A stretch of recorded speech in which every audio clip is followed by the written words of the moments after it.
Est-ce que tu savais que la majorité des gens qui achètent des cristaux les chargent au mauvais moment? Oui, tu as bien entendu. Beaucoup pensent qu'il suffit de poser une pierre sous la pleine lune et hop, magie. Mais la nouvelle lune, elle, c'est un rituel complètement différent. Et si tu la loupes, tu passes à côté d'une des énergies les plus puissantes du cycle lunaire. Aujourd'hui, je t'explique exactement comment charger tes cristaux pendant la nouvelle lune, pourquoi ce moment est unique, quelle pierre privilégier et surtout les erreurs à ne surtout pas commettre. Installe-toi, prends de quoi noter si tu veux, et on commence. Alors, déjà, remettons les choses au clair sur le cycle lunaire. La pleine lune, c'est l'apogée. La lumière maximale, la révélation, le nettoyage énergétique intense. C'est un moment de libération. La nouvelle lune, c'est l'inverse total. Le ciel est noir, la lune, elle, est invisible depuis la Terre. Symboliquement, c'est une page blanche, un vide fertile. Le moment où l'énergie n'est pas en train de se décharger. Elle est en train de se recueillir, de se préparer. Dans beaucoup de traditions énergétiques, la nouvelle lune est associée à l'intention et au commencement, à l'introspection silencieuse, à la plantation de graines symboliques, pas encore à la récolte. Donc, quand tu charges un cristal en nouvelle lune, tu ne le nettoies pas de la même façon que la pleine lune. Tu es plutôt en train de lui implanter une intention, de le préparer à accompagner un nouveau cycle, un nouveau projet, une nouvelle version de toi et de ta pratique. D'ailleurs, c'est cette nuance qui change absolument tout dans ta pratique et dans la pratique en général. Tous les cristaux ne se prêtent pas de la même façon à un changement de nouvelle lune. Voici une sélection pensée spécifiquement pour cette énergie de commencement. Déjà, pour une intention claire, la labradorite, pierre de transformation, paraît excellent. Elle aide à visualiser ce que tu veux faire émerger.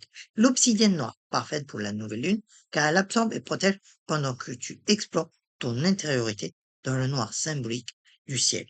Pour l'introspection et la clarté mentale, la métisse, qui favorise le calme interne nécessaire pour formuler une intention sincère, pas dictée par l'ego.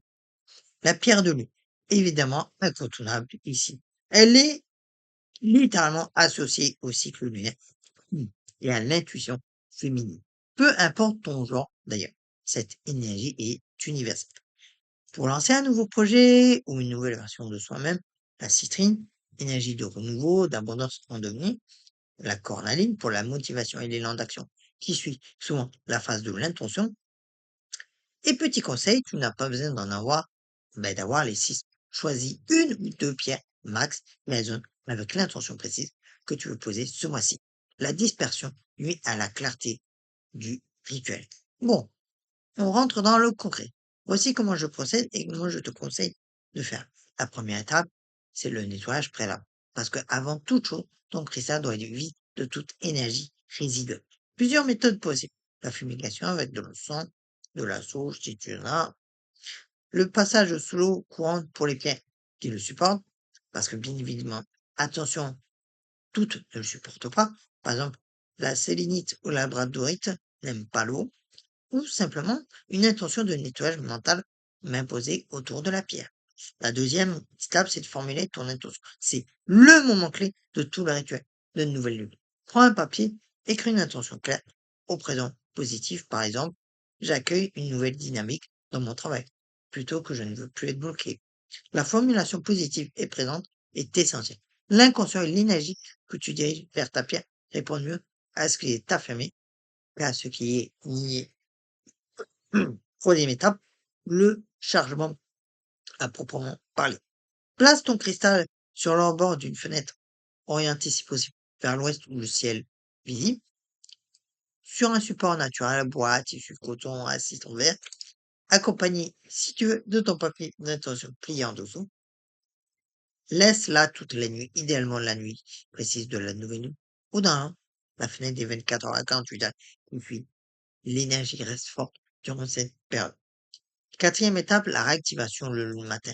Le matin, reprends ta pierre dans tes mains, ferme les yeux, relis mentalement ton intention et remercie. C'est cette étape de clôture qui scelle le changement et le chargement. Beaucoup de gens l'oublient et pourtant elle est essentielle. On va être honnête 2 minutes. On va voir les erreurs fréquentes à éviter. La première, c'est charger n'importe quelle pierre sans intention précise. Sans intention claire, tu obtiens un chargement flou, dilué. Autant ne rien faire. La deuxième, confondre nettoyage et chargement. Nettoyer une pierre, c'est vider. Charger une pierre en nouvelle lune, c'est remplir d'une intention neuve. Les deux étapes sont liées, mais bien distinctes. La troisième erreur, laisser des pierres fragiles à l'extérieur sans protection. Certaines pierres, telles que la sélénite, prennent l'humidité nocturne. Pense à un rebord intérieur ou un récipient si la météo n'est pas favorable ou si tu as peur qu'il y ait de la flotte. Quatrième erreur, vouloir accumuler trop d'intentions à la fois.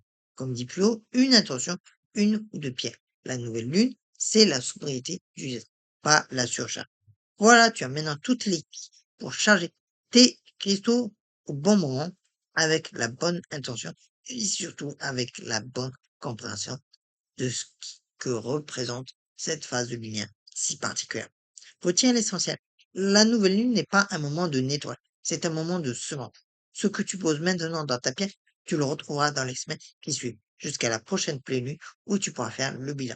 Si cette vidéo t'a aidé, n'hésite pas à t'abonner à la chaîne pour ne rien manquer des prochaines vidéos. Je prépare d'ailleurs une vidéo sur le nettoyage des cryptos en pleine lune pour compléter parfaitement ce que tu viens d'apprendre.